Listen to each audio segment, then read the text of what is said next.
ଆସିଥିଲୁ ନୟାଗଡ଼ ବୁଲିବାକୁ। ଦେଖନ୍ତୁ ଗୋଟେ ଝରଣା ଆସିଥିଲୁ। ସେ ଝରଣାର ନାମ ହେଉଛି ବରକନ୍ୟା ଝରଣା।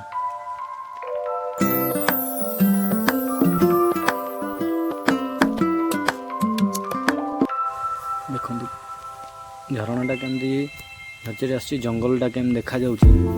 ଜଙ୍ଗଲଟା ଦେଖନ୍ତୁ କେତେ ସୁନ୍ଦର ଲାଗୁଛି।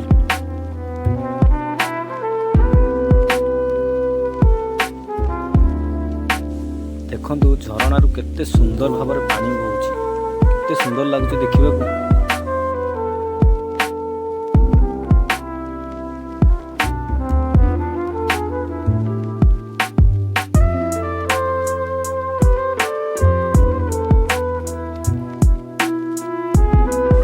ଦେଖନ୍ତୁ କେତେ ବାଟ ପାଣି ଯାଉଛି। ଦେଖନ୍ତୁ ମୁଁ ଆସିଛି ପୁରା ଝରଣାରେ ଦାଡ଼ା ଦାଡ଼ା କେତେ ବାଟ ଆସିଛି। ଦେଖନ୍ତୁ ଗୋଟେ ପାଣି ପୁରା ସିଆଡ଼େ ଯାଉଛି।